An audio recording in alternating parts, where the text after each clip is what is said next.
Hi everyone, this is Ann Clemmer and Stamper from StamperDog.com, and we've got the perfect, easy, and elegant card for your friend who is a woman who has grace, wisdom, and is strong and beautiful. So let's get started.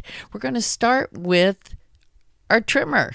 Yes, the Stampin' Up! Trimmer. And we are going to score this half sheet of thick Whisper White cardstock at 4 1/4. Now, it's always best to score this. You can free fold a lot of cardstock, but this one you really want to score it and fold it towards the mountain, and then of course rub it with your bone folder. Okay, now not all of this is going to be this easy. Yeah, we're going to get into the good stuff because now we've got a piece of Mary Merlot that is a 1/2 inch smaller, and then we've got a piece of regular Whisper White that is 3/4 of an inch smaller than the card front. So there you go. Now the main thing is right now we want to get that piece of Whisper White as close to exactly in the center as you can. And I've got some old washi tape that I'm going to use to tack it down. Now it's old and it's really sticky, so I'm going to put it on my hand, the back of my hand, or you could put it on your pants if you want, and just stick it a couple times so it's not quite as sticky. Okay, so here we go with the Mary Merlot ink, and we're going to take this rose from the Forever Lovely set, and then we're going to go from one end to the other. And because we might go off the edge, we're going to go and put this grid paper down, and we are going to use the Pokey Tool mat. And you know what? You don't want to use an ink pad that is really, really moist. So we're going to tap lightly in this one because it's fairly moist, like you would normally like your ink pads to be. Now we're going to give it a good press, especially around the edge, because we know that it is going to leave that white mark up there. And you know what? That really doesn't bother me at all, because really this card, it's meant to be this way, and you might have seen it. It's been a layering technique that's been around for quite a while, and I'm just going to have these flowers go from the top left to the bottom right of the card. But when we get on those edges, you do want to give it a little bit of a press, and you also, you know, it's a good idea to have a Pokey Tool mat, even if you're not dealing with photopolymer, so that you don't leave too big of a gap, because it's okay to have a gap, but you don't want it bigger than 1/8 of an inch. So we're just going to make sure that everything is looking about the way we want. It looks like they're marching off the card front in pairs, doesn't it? Okay, so let's put some leaves on there. We're going to get out the Mossy Meadow. Now, I like to always use the grid pad to test before I go and stamp on my project. It's really a good habit to get into, and it will save you a lot of tears later on. Well, come on, there's no crying in card making. Now, this part's easy. You kind of just put the leaves wherever you want, but you know that wherever we're going to put that greeting, they're not going to show, so that's okay. I'm over it.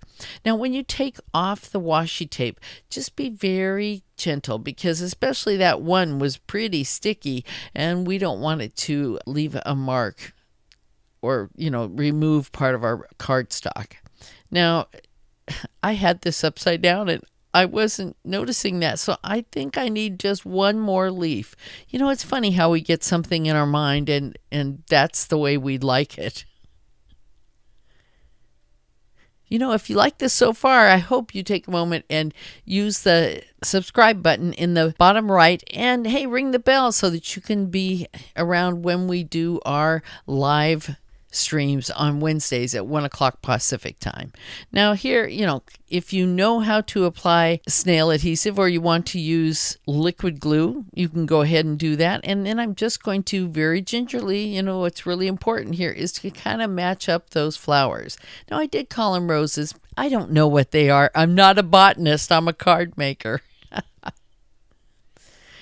But I don't press down until I know that I've got it right. Now, we've got some tips and tricks on how to make this greeting and make it nice and fancy with the Lovely Flowers edgelets that coordinate with the Forever Lovely stamp set. But I'll tell you about that at the end, okay? Because that takes a little bit more than this. And this is so easy.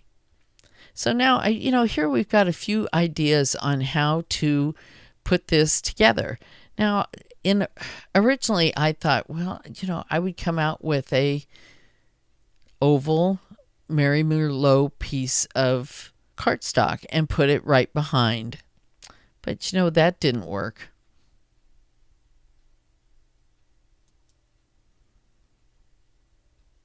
And then I thought, well, why don't I do it? Maybe some silver would look better.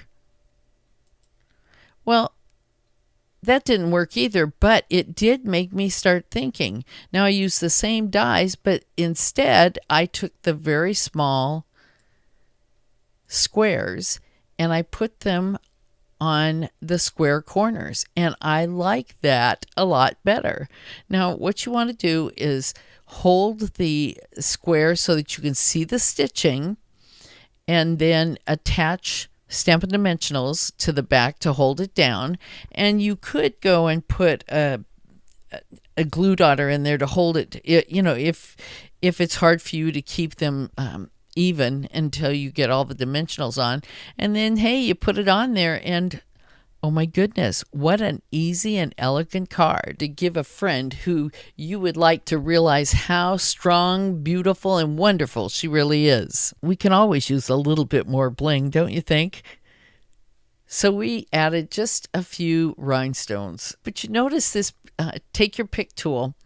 I'm in the habit of using the needle end to pick it up.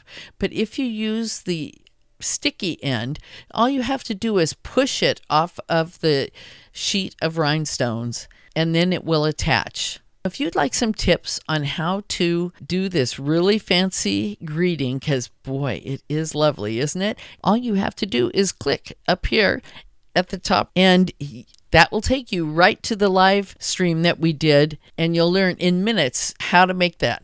We've got a supply list below, and if you've been here this long, hey, you must be having a good time. So make sure you subscribe and ring the bell so that you'll know the next time we're on. This is Ann Clemmer and Stamper from StamperDog.com, where we try to put a little ink, paper, and fun into your day.